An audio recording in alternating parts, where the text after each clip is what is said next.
fois, le Rav Wolbe, c'était après la guerre avec l'Égypte, il a voyagé en avion. Rav Wolbe, il venait de Suisse. Il a voyagé en avion, et quand l'avion il arrivait à côté du canal de Suez, il a commencé à voler beaucoup plus bas. Vraiment beaucoup plus bas qu'un avion. Il vole. Alors là, Rav Wolbe, il ne comprenait pas, il voyait tout vraiment bas, ils étaient bas, il a demandé qu'est-ce qui se passe. Et il dit, on vole bas pour ne pas se faire repérer par les radars. Comme on est après la guerre, que Chazvé Shalom peut avoir des représailles, ils ont volé comme ça bas pour échapper aux radars. Rav Wolbe, quand il est descendu de l'avion, il a dit, de ça, j'ai appris un Moussar Askel. Il a dit des fois, pas des fois, mais dans la vie, si tu veux pas te faire repérer par le etc., il faut faire profil bas. Les gens, Akadosh Baruch Hu, dit Adonai Malach Geout Lavesh. Lavesh Adonai, Akadosh Baruch Hu, c'est lui qui représente la gloire dans le monde. Si toi maintenant, tu penses que tu es au top et que tu fais ton maximum, c'est moi le meilleur, c'est moi le plus beau, c'est moi le plus riche, Akadosh Baruch Hu, il va te faire descendre. Tandis quand toi, que tu te comportes d'une façon où tu te la pètes pas, ouais, tu t'es toi-même. Alors Akadosh Baruch Hu, il te fait passer tranquillement. Et ça, c'est un grand yesod dans la Avodat Hashem. La Gemara nous dit, enfin le Pirkei Avot, il nous dit que 3 personnes, Akadosh Baruch Hu, il les fait sortir du monde. Akina, Atahava et Akavod. Kina, c'est la jalousie. Tahava, c'est les plaisirs de ce monde. Et Kavod, c'est l'honneur. Alors je vous avais dit une fois que Kina, c'est quand pourquoi les Haramim ils ont rangé dans cet ordre-là? Dis-moi Kavod, Tahava, Kina, Kavod, dis-moi dans un autre ordre. Non. Quand tu as entre 5 et 12 ans, ouais, papa, regarde, il lui a acheté la montre, regarde, il lui a acheté le vélo, et trucs. Là, j'ai entendu quelqu'un, hier, je donnais cours dans un endroit. On dit, vous avez vu la nouvelle montre Omega Swatch? J'ai dit, non, c'est quoi Omega Swatch? Il dit, ou Omega ou Swatch? Il m'a dit, non, ils ont fait une association, pareil, dans tout le monde entier où il y avait des. Alors, ils ont fait pour faire il m'a dit, comment il m'a appelé ça? Il m'a dit un effet de boom, ou de, je sais pas ce qu'il m'a dit. Il m'a dit, ils la vendent pas sur les sites, pour que tu veux l'acheter. Elle coûte 250 €, il faut aller au magasin. Et il y avait la queue à Genève, la queue à Lyon, la queue à Paris. Les magasins, ils vont fermer Shabbat parce que pour être chômeur Shabbat, non, parce qu'il n'y a plus de montre. Et ça, c'est la Kina. Ouais, il a acheté, moi aussi je veux l'acheter, je veux l'avoir avant. Mais qu'est-ce que attends une semaine, plus personne n'y aura dans les magasins. Va te l'acheter si tu as envie de t'acheter une montre, t'as pas de montre. Et c'est tout, Shalom à l'Israël.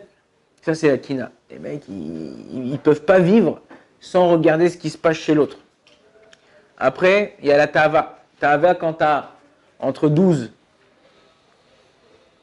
et 50 ans, on va dire à peu près, tu as ce qu'on appelle la tava. Les jeux, les femmes, les machins. Hier, j'ai parlé avec un jeune homme. Il n'a pas 30 ans. Marié, un enfant. Et puis ils m'ont appelé sa famille pour me dire qu'il faisait des bêtises avec les casinos, les trucs. Il était interdit de casino. Pendant 5 ans, il est reparti. Quand je l'ai appelé au téléphone, il m'a dit, Arav, depuis l'âge de 18 ans, je joue aux jeux, machin, les grattages, les casinos, les toto, loto, moto. Ouais. Il m'a dit, j'ai perdu plus de 200 000 €. 200 000 €, c'est un apport pour une maison. Ça, c'est la tava. Il y en a qui perdent leur vie à cause de femmes. Il y en a qui perdent leur vie à cause d'autres choses.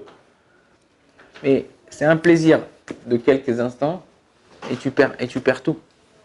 Sa femme m'a dit, je vais me barrer. Je vais me barrer, je vais le laisser, c'est fini. Moi, je connais quelqu'un qui était comme ça à Paris. Quand j'étais plus jeune, je ne comprenais pas à l'époque les vis du tournevis. Mais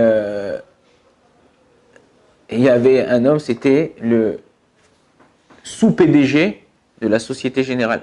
Je me rappelle, c'était un ami à de la famille. Et j'étais parti le voir dans son bureau, Tour Montparnasse. À l'époque, je vous dis ça, il y a 30 ans peut-être. Des écrans partout, des trucs. Un pacha, le mec. Aujourd'hui, il habite dans un 11 mètres carrés dans le 11e arrondissement. 11 mètres carrés. Il a tout perdu. Je connais des gens qui lui ont acheté ses appartements pour des bouchées de pain parce qu'il n'avait pas d'argent. Sa femme, elle a quitté. Il avait une fille. Quand tu es addict à quelque chose, tu perds tout. Tu perds tout. Comme ça, c'est le pire Kavod, il me dit pas ça pour rien, Kina, Tava avec Kavod. Il a tout perdu le mec. Rien. Allez, il venait demander qu'on lui prête de l'argent. Alors que lui, il avait des voitures, il avait des maisons, il avait des bureaux, machin. Après, t'as le Kavod. 50, 70 ans, 80. Quoi, il m'a pas fait monter à la Torah? Quoi, il m'a pas appelé pour m'inviter au mariage? Quoi, il m'a fait asseoir à côté des toilettes, là-bas, à la table à côté. Oh, calme-toi. J'avais dit une fois à Binyamin Benamou, et après il avait écrit sur Torah Box, c'était une phrase, je sais pas, dans la fila, souvent dans la fila, j'ai une petite feuille avec un petit stylo, et j'ai des idées comme ça, des idées éclair qui me montent dans la tête, et tac, tac, je marque parce qu'après j'oublie. Pas dans la Mida, bien sûr, parce qu'on n'a pas le droit d'écrire dans la Mida, mais quand on est dans les psauké des Imra, je fais ta, et tout, hop, ou des choses que je dois faire. Et j'ai réalisé qu'en vérité, personne ne te doit rien. C'est-à-dire, c'est pas parce que tu as rendu service à quelqu'un qu'il doit un service. Non. Quand tu as rendu service à quelqu'un, c'était pour faire du bien autour de toi. C'est pour faire du bien, du chesed. Tu n'avais pas envie, ne le fais pas. Tu l'as fait, ne demande pas en échange. Ah ouais, mais quand tu as besoin de moi, je suis là. Voilà, la dernière fois, tu étais là. La dernière fois, j'étais là. Tu m'as appelé pour venir te chercher à l'aéroport. Là, tu ne peux pas venir me chercher. Il y a un moment dans ma vie, quand j'étais un peu plus jeune, je réfléchissais comme ça. Ouais, je lui ai rendu service. Quand il venait en Israël, j'allais chercher à l'aéroport. Pourquoi quand moi je viens à Paris, il ne peut pas? T'as fait du recette, c'est ton recette. Ne demande pas qu'on te le rende. Sinon, tu as perdu la mitzvah. Tu veux pas le faire, ne le fais pas, tu n'es pas obligé. Mais personne ne te doit rien. Par contre, toi, tu dois tout à Dieu. Tu te lèves le matin, tu respires, tu manges, tu dors, tu te lèves. Il y a 2 jours, je sais pas, j'avais commencé à avoir mal au pied, au tendon, là derrière, tendon d'Achille, derrière, je sais pas ce que c'était. Je suis parti voir un orthopède, il m'a touché dans l'endroit, il m'a dit, ah, il faut que tu t'as des semelles. Est-ce qu'on réfléchit que, bah, au Hachem, on marche avec nos chaussures, on est là, on est en train de truc, machin, tout se passe bien et tout. Une fois, il y a un type comme ça, ils l'ont arrêté, il est rentré de soirée, il avait un peu bu, il se fait arrêter par un flic. Il lui dit souffler dans le ballon. Il dit non, je ne suis pas obligé de souffler d'après la loi. Vous n'avez pas le droit de m'obliger de me souffler. Si vous voulez, je suis prêt à souffler, mais devant mon avocat. Ou devant un truc, j'ai pas. Et dans le temps qu'ils vont l'emmener, le temps qu'il va passer la nuit, le temps qu'ils appellent son avocat, c'est fini, il n'y a plus d'alcool, il n'y a plus rien. Et ils lui ont dit d'accord, il n'y a pas de problème. Il a dit tu veux pas souffler, ok. Il a dit regarde, il y a une ligne blanche là, marche sur la ligne blanche, un pas après l'autre. Et on te laisse partir. Il a dit d'accord. Il se met comme ça, il se met debout comme ça, il était un peu titubé un peu. Il voit la ligne, il dit bah vas-y, mets la ligne blanche, remets la ligne blanche droite et je pourrai marcher. Comme ça, les gens ils sont perdus par l'alcool, par les jeux, par les femmes, par les machins. Pareil, un type comme ça une fois, il avait bu machin et tout ça, il se fait attraper par un flic. Le flic dit papier, tout ça, il a vu qu'il allait lui demander peut-être le truc d'alcool, il sort 50 € et il lui donne. Le flic il dit bon vas-y pars. 20 mètres après, un flic. Il dit oh là là, purée, il ressort 50 €, il lui donne. Comme ça, 3-4 fois, 50 €, il lui donne.